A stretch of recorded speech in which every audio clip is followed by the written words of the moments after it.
Deadline day, we thought it was going to be a quiet one, but there has been some movement. Then there have been a few outgoings over the last 24 hours, and this afternoon it is Cheerio Charlie.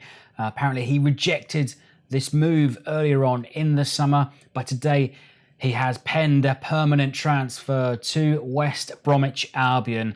Charlie Austin signs for the Championship club after 3.5 years at Saints, after 81 appearances and 20 goals. A 2-year deal at the Baggies. It's suggested it's an undisclosed fee, but Sky Sports are reporting it is around 4 million, which is actually not bad, a bit of business, retaining his value after sort of 3 years or so, considering we did buy him for 4 million in 2016.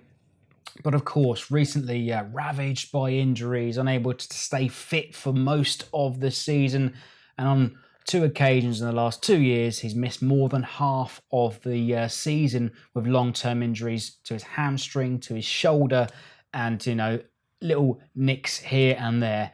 Now, of course, we'll never forget that debut goal, that header at Old Trafford, coming off the bench in the last sort of 15 minutes for another historical victory. Those are the types of goals that we'll remember him fondly. But obviously fallen out of favour recently, not in Ralph's plans, suggested that he can't keep up with the intensity and the approach that Ralph is going to employ this season. And of course, recently, if you kept your head in the sand or off social media over the last sort of 6 months or so, Charlie's been at it, digging, trolling fans. So, maybe upset, rubbed people up the wrong way in the last sort of 6 months or so. So for now, cheerio, Charlie. We'll never forget your goal at Old Trafford.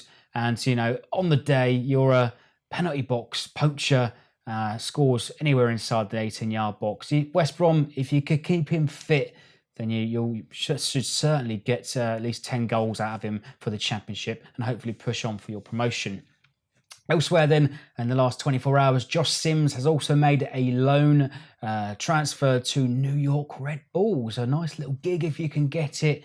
I'm surprised actually Sims hasn't been given more of a chance in the first team this season. Impact player, bursting sort of down the wing, a really direct sort of player. I wanted to see more of him, so I'm sure Saints will be keeping a close eye on him over in the States. And elsewhere today then, also one of the signings of the summer. We're desperate for a centre-back, asking for a transfer this morning, but Saints cheekily have announced that Nathan Redmond has penned a 4-year extension, committing his future, at least for the short term. It was a huge signal of intent and his influence on the first team moving forward. Hugely important player for us, obviously last season, Players Player and Fans Player of the Year, and indeed in Ralph's plans going forward. So there you have it then. That is our roundup before the deadline at 5 o'clock. Hopefully you get to see this, but cheerio, Charlie. Sims is off to New York. Redmond is in for the future. Do we still need a centre-back? Can we get it across the line? Let me know in the comments how you feel about the transfers announced today.